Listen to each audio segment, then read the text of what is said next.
Assalamualaikum warahmatullahi wabarakatuh. Pada kali ini kami akan mendemonstrasikan mengenai tugas virtualisasi dan cloud computing mengenai membuat web ke domain yang telah kami sediakan. Untuk domainnya sendiri kami menggunakan nama genz.informatika.site. Nah, untuk webnya sendiri kami lebih berisi mengenai web berita seputar Gen Z. Nah, sebelum masuk ke penjelasannya, perkenalkan nama saya Delon dengan NPM 23150613131. Perkenalkan, saya Randy Akrono dari 231560111. Perkenalkan nama saya Mas Mirfa Hafiz dengan FM 231506115. Nah, berikut penjelasan mengenai langkah-langkah demonstrasi tugasnya tersebut.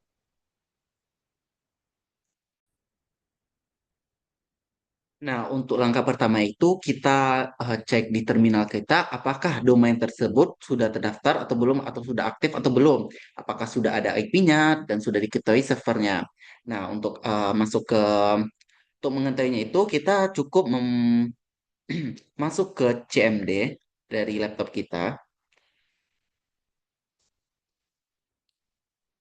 Nah, di sini kita bisa menggunakan perintah nslookup dan memasukkan nama domain kita, di mana nama domainnya itu kita pakai genz.informatika.site.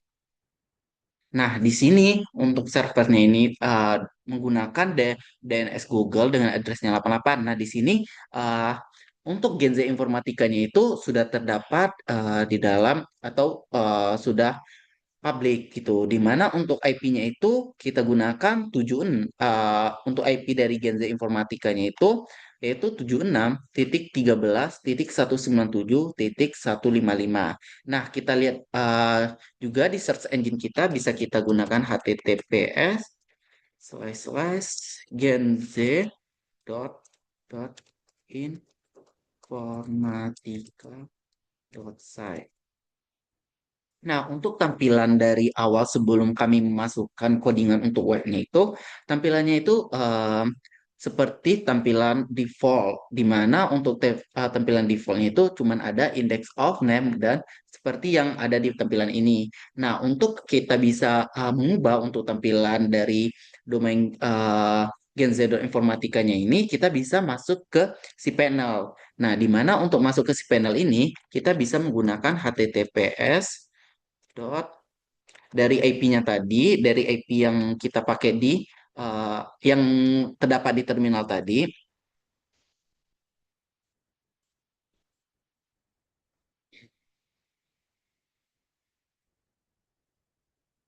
Nah, di sini kita menggunakan portnya itu 2083. Oke, di sini kita sudah masuk ke dalam si panel. Nah, untuk di si panel ini kita bisa menginputkan atau membuat codingan web yang telah kita buat sebelumnya. Berarti di si panel ini kita berfungsi untuk menginputkan supaya codingan yang telah kita buat tadi ke domain si genz.informatika.site tersebut. Nah, untuk nama penggunanya itu di sini dan untuk passwordnya itu.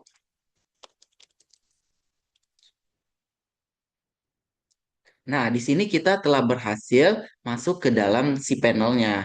Nah, sekian untuk mengenai bagian eh, domain, menganalisis domain dari genz.informatik.site tersebut. Nah, selanjutnya itu akan dijelaskan oleh teman saya.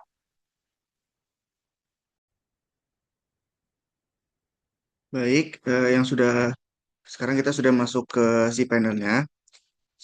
Seperti yang sudah kita ketahui, si panel ini sebenarnya adalah pusat komando untuk mengelola seluruh infrastruktur website agar tetap berjalan lancar tanpa perlu interaksi langsung ke terminal server. Fitur paling inti yang harus diperhatikan pada si panel ini adalah fitur tools ini. Fitur tools ini yang merupakan gerbang utama menuju segala macam pengaturan teknis, mulai dari pengelolaan berkas di file manager hingga konfigurasi basis data. Di sisi kanan ini ada general information yang juga sangat krusial lah, karena memberikan informasi instan mengenai status SSL untuk keamanan enkripsi dan data serta data utama domain yang sedang aktif di akun yang kita masuki ini. Untuk urusan membangun dan memelihara situs, Fitur WordPress Management ini menjadi andalan karena memungkinkan menginstal, memperbarui, dan mengamankan situs yang berbasis WordPress secara praktis. Tersedia juga ini si Tejet Builder yang berfungsi membantu merancang tata letak website secara visual bagi yang ingin membangun antarmuka dengan lebih cepat. Integrasi fitur-fitur ini dalam satu panel memastikan bahwa pemantauan kualitas situs dan pengelolaan aplikasi web dapat dilakukan secara tersentralisasi dalam satu lingkup kerja yang saling terintegrasi gitu. Satu lagi hal yang sangat penting di panel ini adalah kategori email account yang email akun yang terletak di bagian tengah layar. Fitur ini sangat esensial karena memungkinkan untuk membuat alamat surel resmi menggunakan nama domain sendiri agar terlihat lebih profesional. Dengan adanya dukungan pengaturan seperti forward dan email routing, kita bisa memiliki kendali penuh atas distribusi pesan masuk dan keluar yang terhubung langsung dengan server hosting. Jadi dengan si panel ini kita tidak perlu langsung berinteraksi dengan server utama, tapi lewat si panel kita bisa mengelola website kita sendiri. Ada nih, ada email untuk ngelola email, ada nih email akun, ada forward, ada email routing, dan segala macam tentang email kita bisa kelola di sini email buatan sendiri dari domain punya kita sendiri. Kita juga bisa pakai tools-tools lain di sini, seperti CTJ, sosial media, WordPress, dan juga yang lainnya. Yang masing-masing berguna untuk mengelola situs. Seperti itu. Lalu kita akan langsung masuk ke eh, penguploadan dari eh, kode website. Oke, baik. Di sini saya akan melakukan uploading terkait si file dari websitenya. Nah, sekarang tadi kan udah dijelasin nih untuk fitur-fitur apa aja sih yang ada di si panel. Sekarang kita fokus ke yang bagian file manager. Nah, jadi kita klik bagian file manager. Dan di sini tuh kita bakal sih upload si filenya di sini. Nah, di sini kan banyak tuh ada etc, logs, ada mail, ada public FTP, public HTML, terus SSL sama TMP. Nah, jadi kita bakal fokus di public HTML karena kan kita bakal ngupload si file tersebut dan dia itu gunain HTML kan. Nah, jadi kita fokus di public HTML. Nah, sebelum aku upload, aku pengen ngejelasin apa aja sih folder-folder yang ada di situ. Nah, itu kan ada etc tuh. Nah, etc itu dia uh, berisi file-file konfigurasi akun hostingnya. Nah, sedangkan untuk logs-nya itu berarti log aktivitas dari si server ataupun website yang disimpan. Untuk mail itu berarti data email akun hosting. Untuk public FTP itu berarti untuk folder untuk si akses FTP-nya. Nah, public HTML inilah yang paling penting ketika kita mau upload si file HTML itu. Nah, untuk SSL sendiri, nah, dia itu untuk menyimpan file SSL, sedangkan TMP itu dia sebagai folder sementara gitu. Nah, mungkin kita langsung aja masuk ke uploading si file HTML-nya. Oke, nah di sini kita bakal upload, klik bagian upload, terus kita bakal select file.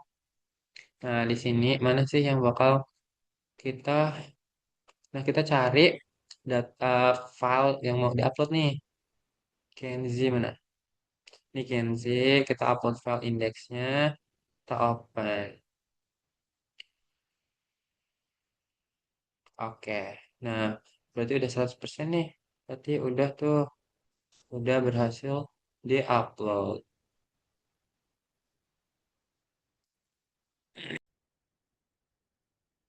Oke, jadi ini udah berhasil uh, diupload untuk file index.html-nya. Nah, kita juga gunain HTML, CSS, sama JS karena ini diminta untuk web yang masih statis. Jadi kita hanya pakai pakai HTML sama CSS sama JS aja gitu. Mungkin itu aja yang dapat aku sampaikan. Selanjutnya bakal dilanjutin sama teman-temanku.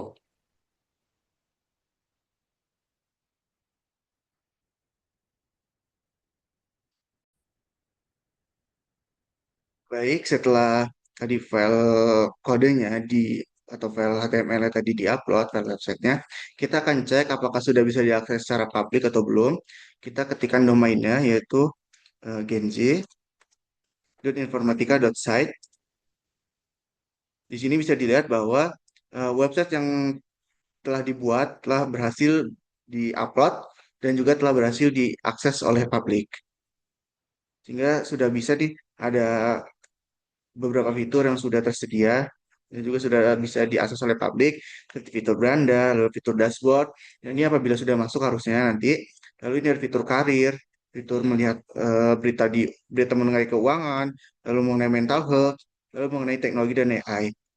Karena memang website kami ini berfokus pada kehidupan Gen Z, yaitu artikel mengenai kehidupan Gen Z, mengenai karir Gen Z, mengenai keuangan Gen Z itu kayak gimana biasanya, lalu mental health Gen Z, lalu teknologi dan AI yang dipakai oleh Gen Z. Jadi bisa dibilang sebagai website komunitas lah, komunitas bagi siapa saja yang ingin share informasi mengenai kehidupan Gen Z. Di sini juga kami bisa join circle yang akan tertuju ke Telegram. Di sini ada grup Telegramnya nanti. Di sini juga kami bisa mengirimkan email kita sendiri, email pengguna, supaya dapat dikirimi artikel-artikel terbaru tiap minggunya.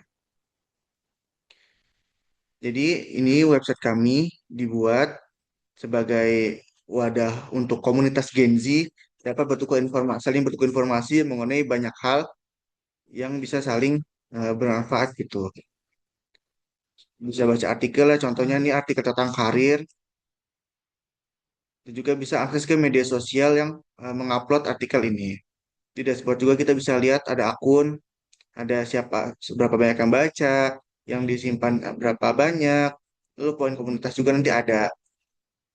Dan ini adalah website komunitas gratis nantinya bagi siapa saja yang ingin share information eh, tentang Gen Z, tentang kehidupan Gen Z. Baik, mungkin itu saja untuk web dari kami.